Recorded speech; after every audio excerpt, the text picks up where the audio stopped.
Hello, good morning. It is Burgess Taylor.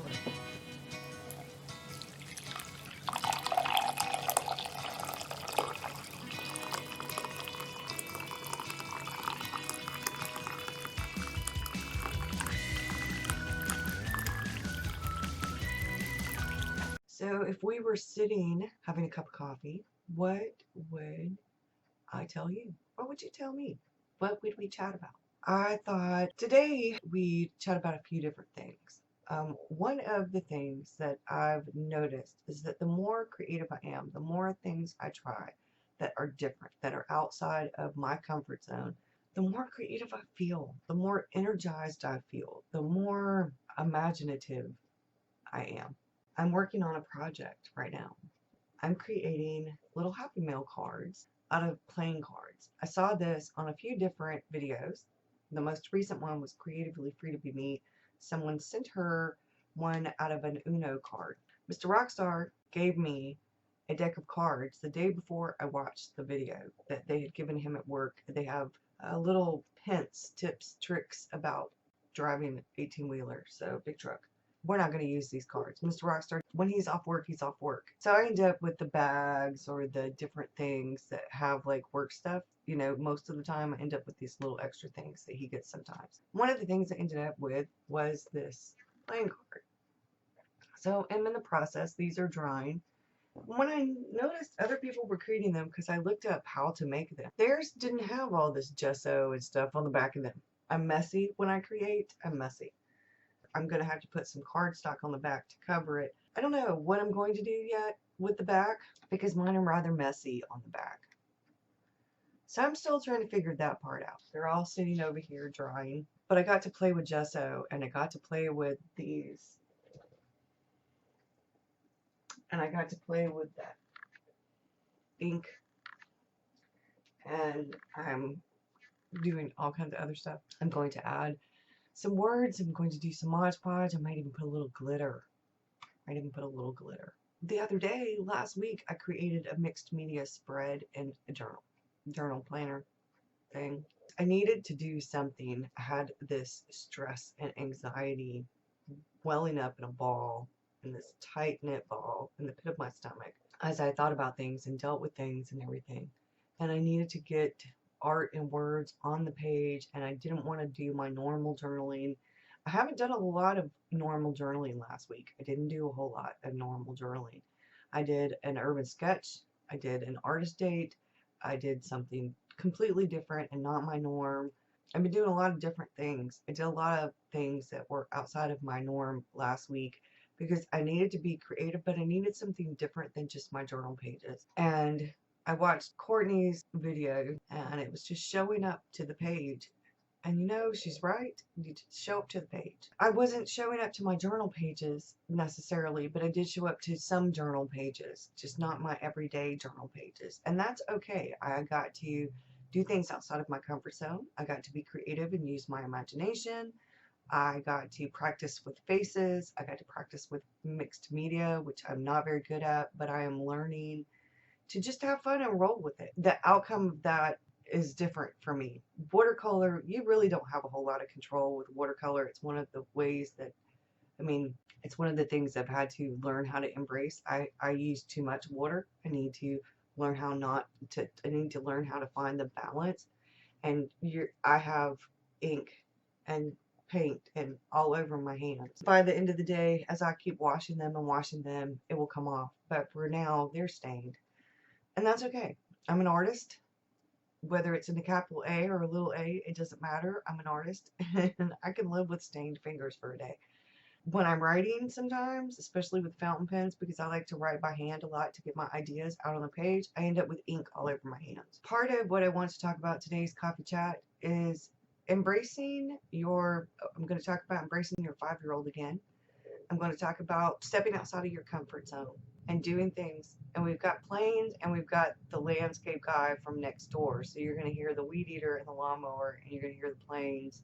And I should have done this first thing this morning, but I was busy. I needed to let these dry. I needed to do them early in the morning. I did them right after my morning pages. And as soon as I got the stuff on here, I set up my second cup of coffee and I've started to film this. So I'm already working on my day. I'm getting things done, but finding balance in your day, finding balance with what you do creatively. I'm still trying to find balance with writing and art because I'm creating so much more art now. Art and words, well, art and words is my hardcore jam. Creating words on the page, creating art on the page, creating art and words together on a page, writing, journaling, those are my loves. Watercolor has become my jam. Color in general is my jam. I talked about when I did the video for the Arts Way about being different and being a little quirky and embracing that. And part of embracing my 5-year-old is using my imagination and doing different things like the mixed media spread and getting out of my comfort zone and doing little art projects like what you would have done when you were in elementary school or middle school and they have these little projects for art class, like where you make Mod Podge or you use popsicle sticks and you make little birdhouses or you do all these little different things, you know, a lot of DIY, a lot of stuff you see on Pinterest. And I'm glad that little Mr. Victor is at this age where we can start doing things like that. We made the little bug rocks out of the little rocks and we used paint. We painted our little rocks to make bugs. I've got to get some more rocks because we're going to make some. We've made the bugs. Now we're going to make some little butterflies. I think we might make a few little bees. Maybe we'll make some pieces of fruit, some veggies. I'm trying to like do different things. It's a good way for him to learn color and for him to learn how to paint and to draw and, you know, forms, shapes, is to help reiterate all these things he learned in K4 that he's going to be learning more expanded versions of in kindergarten. And those are a good way to teach kids things like that. Art and music and step reading, those are really great ways to teach kids because they're interactive. Music isn't visual, but you use more than one sense, which really helps them learn. It helps me learn. I'm like a big kid. So I'm gonna have to get another little jar, an empty one. I need to make some glitter Mod Podge because I want to do a little bit of that on here. I think I have some glitter somewhere. If I can find it, I'll maybe just mix some in a little bowl. Because I really am on a no spin, so anything that comes in is going to be things I've already ordered that just haven't come in, like my Uhu glue stick and a few tubes of paint. But I'm excited. I just wish I weren't so messy. But I'm embracing the 5-year-old, so they're going to have to be messy, and maybe I'll figure something out to put on the back, like cardstock or scrapbook paper or something.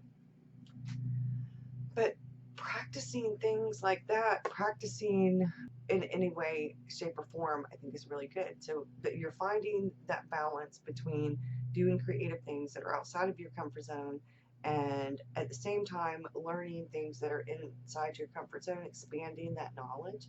I don't know about you, but when I embrace the 5-year-old and I throw caution to the wind and I get step outside of my comfort zone and the messiness that comes with, yes, the messiness that comes with, because I've got to figure out how to get that off of there.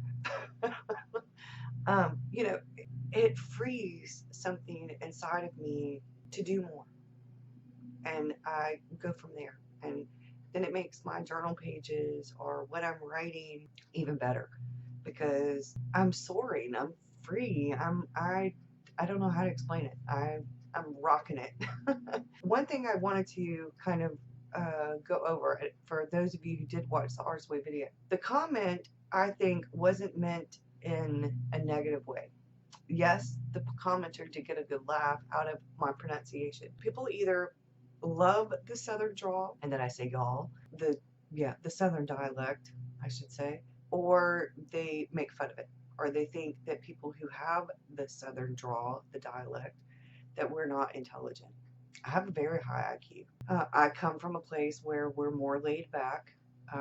I used to be teased in school because instead of saying didn't, I said didn't, all proper like. And the older I got, you know, people were teasing me, and then I in return teased other people, like, you know, who didn't say didn't. And I realized it wasn't fair. You know, I would tease my mom sometimes about the words that she used. I was teased, you know, and it wasn't fun. It wasn't out of meanness when I teased my mom. But I think the comment wasn't necessarily out of a negative place. She got a good laugh out of how I said it, and I would much rather be corrected with a sense of humor or with constructive criticism than corrected in a nasty, sarcastic, asshole, asshat kind of way. My comment could have been construed as sarcasm, but it was meant, and I guess it would have worked well if her comment wasn't with a sense of humor, wasn't supposed to be taken with a grain of salt, and it wasn't correcting me, that she got a good laugh at it and correcting me. That's okay. If she was being mean, my comment would have come off sarcastic.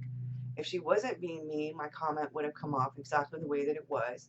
Thank you for correcting my pronunciation in a kind and compassionate way, because laughter, sense of humor, is one of the most kind and compassionate ways you can do things.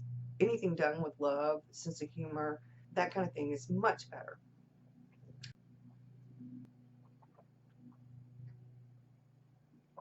But it made me think, because if I didn't have been in a different place, say at the beginning of last week, where I was super stressed out and trying to be positive, but not having a very good time of it, trying to be hopeful, but not having a very good time of it, in a more negative kind of space and all over the place, I had calmed down by the time I read that comment. My emotions weren't so in overdrive. I was able to see, and I was able to ask people that I trust, hey, I have this comment, and I'm not sure if I'm taking it the right way or the wrong way. And they're the ones that they can correct me. They can be that point the finger and go, hey, Burgess, what the hell are you thinking? I think you're making too much of that. They can be my voice of reason. That's what our friends, our tribe is for, to be there for us, to help us. And it's not a bad thing to ask for help. I ask for help quite often with members of my tribe. I'll have an idea that I think may or may not work, or I get stuck for an idea and I know it's in the back of my head. I know it's there. And I'm like, hey, look, I just need to chat about some things because I've got this idea and I know it's there, but it's not coming to the surface about what I want to do for the coffee chat, or what I'd like to do for this, or what I'd like to do for this group, what I'd like to do for Patreon. I know I have these ideas, but for whatever reason, that blue thumb keeps it, yeah. But for whatever reason, it's not coming to the surface. So I need to chat. I need to sit with some coffee and have a chat. I need a coffee chat. I need to talk so I can get that idea out. And sometimes along the way, they offer their own ideas, and we all come up with a whole bunch of different ideas. And some of those ideas go off into other directions and they help them. Some of those ideas go off into my direction and they help me. Sometimes they go off into a direction and they help all of us. That's what is wonderful about life in your tribe. So if we were having coffee, I tell you that for the past week, I have been embracing my imagination and trying to keep positive energy and trying new things, mixed media pages, and all kinds of things. So it's been a good week overall. We got good news, bad news, like I said, but I feel really positive about all of it. Mr. Rockstar has got a different medicine, so hopefully that will help him, and he has to test Friday, so hopefully we'll know more and they'll be able to give him the proper medication and he can get well. And I feel a lot better. My mother-in-law watched one of my videos and she told Mr. Rockstar that she watched my video. I was really good at that, and that just made my day. I love my in-laws. God, I love my in-laws. I have the best in-laws ever.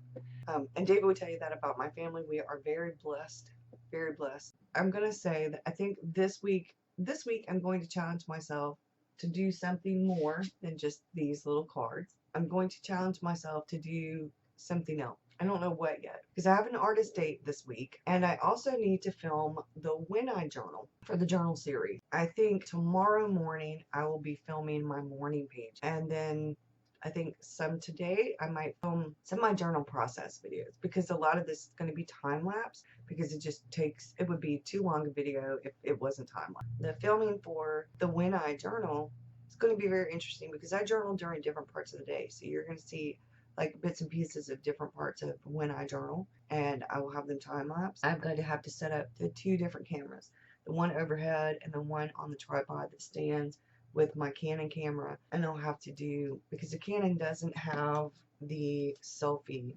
screen thing, so I will try to get all of that. Some pretty good footage, I hope, of the when I journal. But one of the little bits I want to do of the when I journal is when I go on my artist date, so that you can get a little bit of it. So this would be a very interesting week because I'm going to be doing some different things. And yeah, and I'm still not at that point where going out in public with a camera and a selfie stick and a tripod is very comfortable. I'm going to have to get better at that. But yeah, so I hope you have a great week. I will see you again Wednesday with a check-in for the Hot and Sticky Writing Challenge. And I'm going to tell you about Arwen's book, about 33 days to finishing your novel, the Using Tarot and the Hero's Journey. Arwen's book is on Kindle and in print. So I'm going to do a video response to that along with the little Hot and Sticky Writing Challenge. We're going to have 2 different videos. It'll be Hot and Sticky Writing Challenge, won't be very long. I hope you have a good one. I'll see you again soon. Bye.